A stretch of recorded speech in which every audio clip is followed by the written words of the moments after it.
liberal Democrats who 1 year from now will be licking their wounds and asking themselves how they could have lost the midterms so badly must instead ask themselves that question now. Now. Now. Like, while there's still time to do something about it. A couple of weeks ago, Amy Klobuchar was here, and when I suggested the Democrats need a messaging czar, she offered me the job. Well, you need a messaging czar in your party. And do you think it should be you? Amy, I'm flattered. But after careful consideration, I must decline. The Democrats have been desperately searching for a comeback ever since their crushing election defeat. But every plan they've tried has fallen apart, and Bill Maher believes he knows exactly why. In a series of explosive clips now spreading all over the internet, the sharp-tongued comedian pulled back the curtain and exposed what he sees as the real reason behind the Democrats' downfall. Maher's takedown was nothing short of legendary and absolutely shocking. So smash that subscribe button and let's get right into it. Democrats are still afraid of the mean girls who police their far-out fringe. Massachusetts Congressman Seth Moulton had a perfect score on LGBTQ issues from the Human Rights Campaign. But when he said, "I have 2 little girls. I don't want them getting run over on a playing field by a male or formerly male athlete," his own campaign manager quit. And the chair of the Salem Democratic City Committee, Liz Bratt, accused Moulton of being, quote, what is known as a cooperator in Nazi times. Yeah, I think the word you're looking for, moron, is collaborator. And I'm guessing everything you know about Nazi times comes from TikTok. But imagine that. A congressman merely stands up for the liberal principle, the one we do still call Title IX, that women get an equal shot in sports. And now it gets you labeled a Nazi. Maher says the reason Democrats keep losing is simple. They are too afraid to stand up to the loudest and most extreme voices on the far left, a group he bluntly refers to as the mean girls. These people aren't outsiders looking in. They are deeply rooted inside the party, and they have the power to punish anyone who dares step out of line. To prove his point, Maher points to what happened to Congressman Seth Moulton, a man who simply refused to follow the crowd. His only offense was saying that athletes who went through male puberty should not compete in women's sports. Instead of having an honest debate, the far left quickly turned against him and made him pay a heavy price for speaking his mind. For Maher, this was clear evidence of the toxic culture slowly tearing the Democratic Party apart from the inside. "I'm never moving past it" isn't really the campaign slogan we're looking for. I'm sorry, Democratic women, but this is your party. You have a special responsibility to look tough. Senator Alyssa Slotkin seems to get that, and not just because of her service in Iraq and with the CIA, but because she says things like, Democrats need to fucking retake the flag. Democrats have to stop being weak and woke, she says. Good message, because no one's holding women back anymore. Maher isn't the only one saying this. Senator Alyssa Slotkin has openly made a similar argument. She says the Democrats have become weak and overly focused on woke politics, and Maher completely agrees. The party that once claimed to represent everyday working people has slowly transformed into a group that seems more worried about upsetting the mean girls than actually winning elections or solving real problems. Their positions have moved so far to the left that many ordinary voters can no longer relate to them.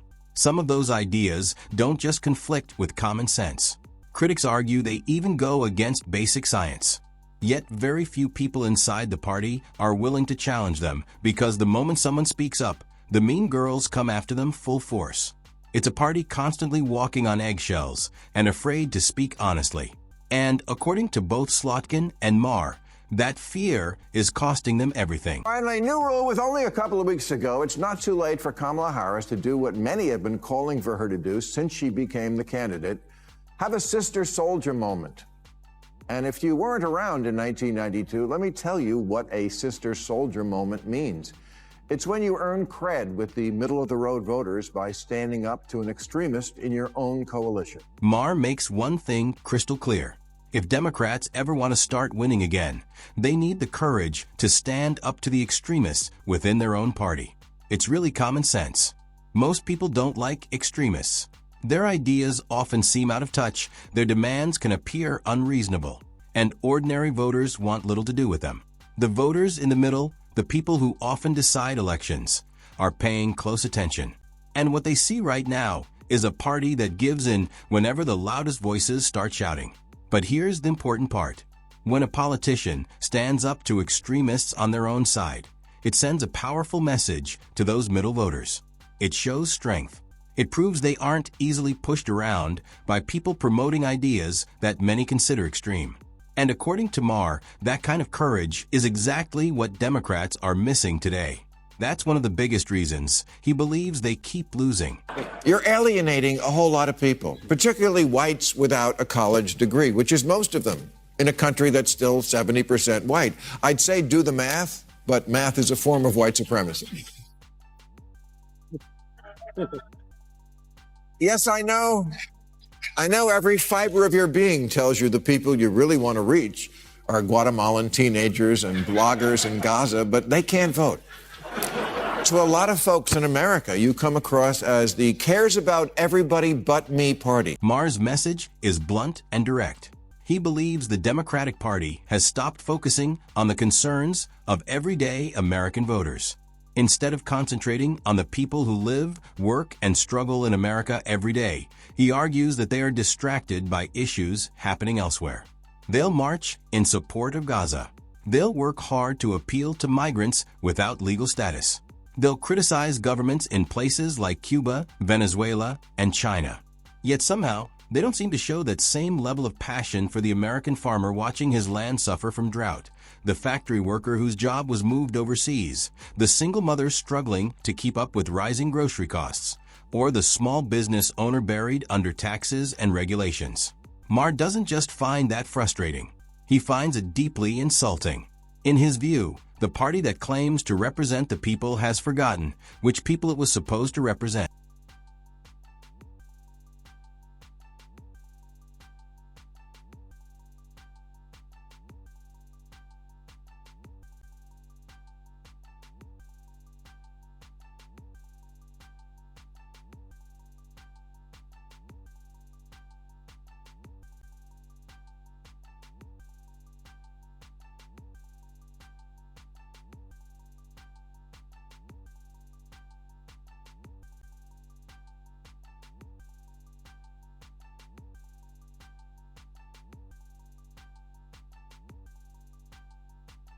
And this is where things become even more interesting. Even some migrant voters and immigrant communities that Democrats once claimed to champion are beginning to move away from the party. That alone should send shockwaves through the DNC, but many critics argue it hasn't. According to some migrants who have spoken publicly about their experiences, the party that once celebrated and defended them seemed to lose interest after they arrived in America and gained legal status. The call stopped. The promises faded away. The enthusiasm disappeared almost overnight, and people noticed. Many felt used. They felt welcomed when they were politically useful, and forgotten once they were no longer needed. It's a pattern that many find difficult to ignore. Critics argue that the DNC treated them more like political tools than people pursuing a better life. And now many of those same voters are turning away from the Democratic Party. And more of them now than ever are identifying as Republican. So are Asian Americans, whose support for Democrats is down 16 points since the last election. A lot of that is because, in the name of achieving equity in schools, Democrats in deep blue cities have made it a mission to eliminate the advanced programs at which Asian kids excel. Asian parents said, okay, I wish all kids well, not a racist, but I need someone who acts like my lawyer. If you're a parent and wanted schools to reopen a lot sooner than they did after COVID shutdowns, or think maybe your kid is getting a bad education, partly because it's nearly impossible to fire a lousy teacher, yeah, you're going to say, congratulations, teachers, you got yourself a good lawyer. The Democratic Party's always got your back, 100%. But I've noticed my kid is kind of an idiot. And it's not just migrant communities that are moving away. Asian Americans, who were once considered a dependable voting bloc for Democrats, have also begun shifting away in growing numbers. And many believe they have good reasons for doing so. For countless families, the turning point came when Democrats started supporting policies that weakened advanced academic programs. These were often the same programs where Asian American students had worked extremely hard and achieved outstanding success. One widely discussed example took place in New York City, where the Democrat-led administration pushed changes to the admissions process for elite, specialized high schools, such as Stuyvesant and Bronx Science. For years, these schools rewarded hard work and academic achievement, values that many families strongly support. But critics argue those standards were suddenly labeled unfair and pushed aside in the name of diversity. For many Asian American parents who sacrificed so much for their children's education, it felt like a direct insult, and it's something they haven't forgotten. Somewhere along the way, my values became code for I'm the only one with a moral compass. You know what would have been a better exercise? Write a top 10 list to yourself where you try to imagine 10 reasons why 77 million Americans didn't want to trust you with taking power. And I say that as someone who votes Democratic. As I like to remind my very pure friends, we voted for the same person. You're just why she lost. Maher then points to another major problem inside the Democratic Party, one that he believes pushes millions of voters toward the opposition. According to Maher, Democrats have developed a habit of acting as though they alone possess the moral high ground. In their view, they are the only people who truly understand what is right, decent, and just. Everyone else is seen as uninformed, misguided, or simply not enlightened enough to understand. If your values don't fit their framework, then your values are dismissed. If your morality doesn't match theirs, then you're treated as though you have none at all. Maher argues that ordinary people can sense this attitude immediately. He believes the DNC has placed itself on a pedestal, looking down on working-class Americans, religious communities, and anyone who sees the world differently, not as fellow citizens worth hearing, but as problems that need to be fixed. And voters who are tired of being talked down to are finally beginning to push back. You're not even invited because you voted for the wrong person. I'm so tired of liberals ghosting half this country. Conservatives do it too, but not nearly as much. Look, whoever's doing it, it's got to stop, because we're at a point now where politics has broken up more families than letting your wife see your phone. Now, on the liberal side, there's two camps now. The we need to keep talking to people wing and the go no contact wing. That's what they call it now, go no contact. This belief that Trump voters, even if it's your own parents, are too deplorable for human contact and must be cut off. You know, like Scientologists do to suppressive people. Maher also takes aim at what he sees as one of the Democrats' most damaging political strategies, pushing away half of the country. It's something that genuinely confuses him, and many others as well. The DNC often seems to act as though rejecting millions of Americans will somehow convince those same Americans to support them later. Maher says that makes absolutely no sense. He points out something very simple. No one is ever going to agree on every issue. That's not a weakness in democracy. That's exactly how democracy works.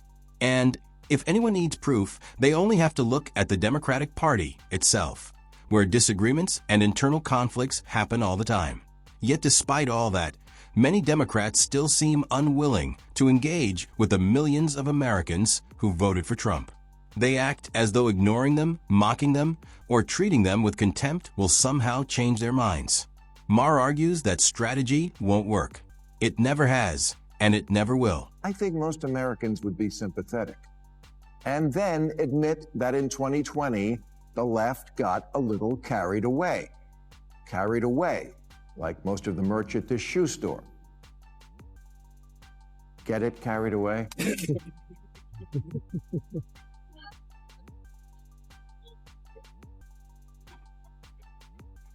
Once in a while, they need a Looting was rebranded as justice shopping. We stopped arresting shoplifters. Anti-racist Baby was a bestseller. Corporations took DEI to ludicrous lengths.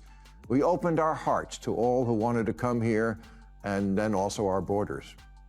Portland decriminalized all drugs, and Seattle set up a no-cop zone until they had to reverse course on both. Standardized testing was dropped until schools saw how dumb that was. Then there is the issue of overreach, which many critics consider one of the most embarrassing chapters in recent Democratic Party history. Fueled by progressive momentum, several blue cities and states adopted a series of bold policies that left many ordinary Americans stunned. Police resources were reduced in neighborhoods that many believed needed them most. Soft on crime policies were promoted under the banner of justice reform. Drug laws were relaxed with promises of fairness and progress. But according to critics, the results were far different from what was promised. Crime increased in several cities that reduced police funding. San Francisco struggled with widespread shoplifting as major retailers eventually chose to leave. Portland faced levels of disorder that attracted national attention. The policies failed so publicly and so dramatically that many of the same places that supported them eventually reversed course and rolled them back. For critics, it became a lesson in what happens when ideology outweighs practical governance. And voters were paying attention. On that note, we bring today's video to a close. If you enjoyed it, be sure to hit the like button and subscribe to the channel for more videos like this. Thanks for watching, and we'll see you in the next one.